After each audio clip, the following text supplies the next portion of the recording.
Okay, we're getting up close and personal today because this subject is one that needs a serious discussion.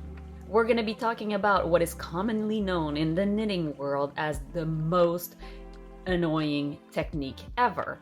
And I'm talking about the action of making a small sample of what your knitting project is actually going to be in order to give you lots of valuable information. Yes, I'm talking about the swatch.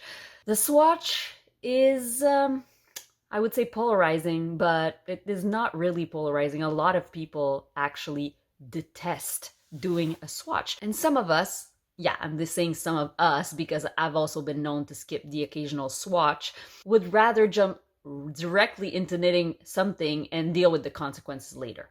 Swatches lie all the time, and then you make one, the gauge is right, and then you start knitting a garment only to know later on that your gauge changed and then the garment doesn't really fit you anyway.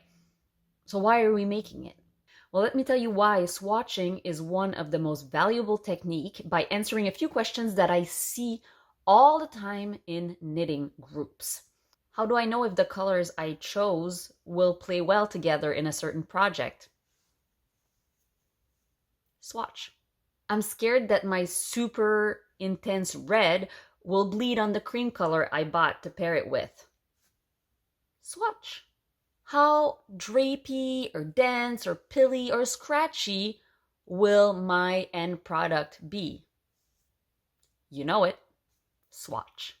Is a fingering weight held double actually a DK or a worsted weight? Swatch. A swatch is more than just a way to measure your gauge.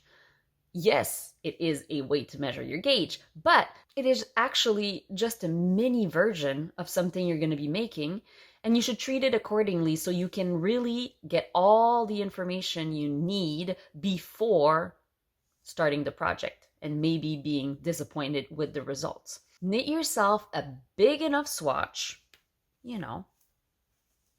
big enough, a good rectangle, so you can measure a 4 inches by 4 inches square inside the swatch and not knit only a 4 inches by 4 inches square, because the idea is to try and get into a flow so you can then measure the inside of that pattern, which is going to be a good representation of what your knitting is going to be throughout a garment. Then wash it.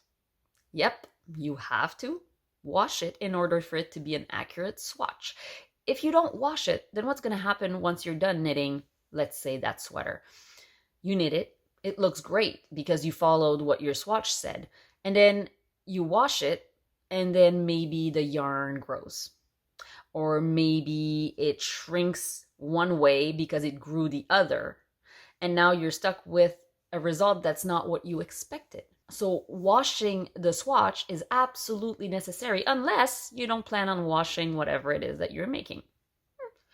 And then lay it flat to dry. I would say block it, obviously, but blocking doesn't mean necessarily to stretch your knitting. If you're going to be stretching the end result, if you're going to be pinning it to open up a lace pattern, let's say, yes, you want to do the same thing to your swatch. But if you're just going to lay it flat to dry, which is what I do with most of my sweaters, then you're taking that swatch, you're washing it, and then you're laying it flat to dry the same way as you would do with a sweater. Is swatching time consuming? A little. Does it take up more yarn and now have to buy extra to make sure I have enough for my project? Not at all, because those swatches have been made.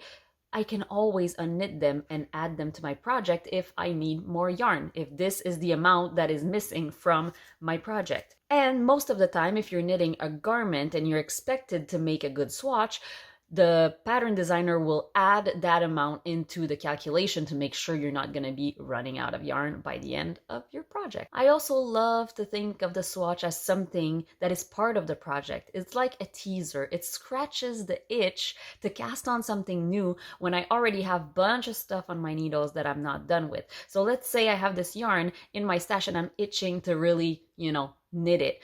I can go pick it up and knit myself a little swatch, and then I'll know how it behaves. I'll get to know the yarn a little bit. I even get to see, let's say that, oops, this one pulls quite a bit. So if I were to use it by itself, it would create those weird little areas. Do I like him? Do I not? Great thing I did a swatch, right? And I now know how this yarn feels in my hands. I know if I'm gonna use maybe a metal needle or wood needles because I've worked with it already.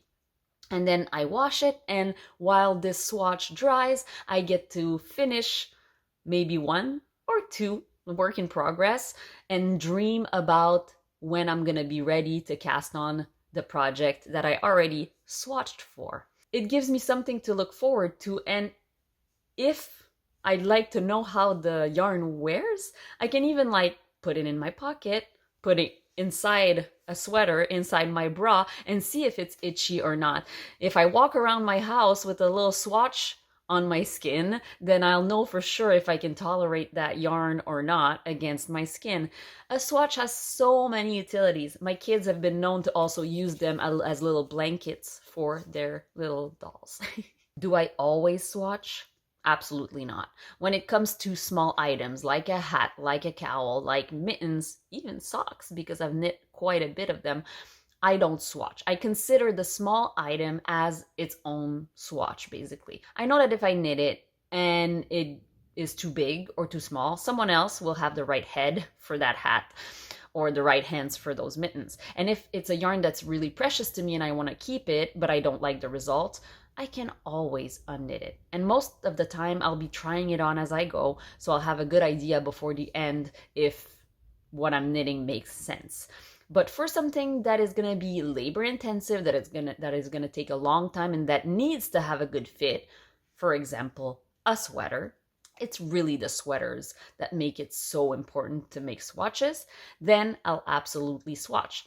One thing you can do if you don't like just knitting a little square is you can knit a hat as a swatch. So if you have your yarn and you know you have plenty, you can start knitting, if your sweater's in the round, a hat in the round with the same stitch. And then you can use the hat to measure your gauge, to see the look, to feel the yarn, and to then decide if that yarn is good for that pattern or if you should change pattern or yarn. See? You can get so much information from knitting a swatch, and that's why it's one of the most useful techniques that you should actually never skip. I hope you learned a little something today. If you like this video, you can give it a little thumbs up and subscribe, and I'll see you next time. Happy knitting!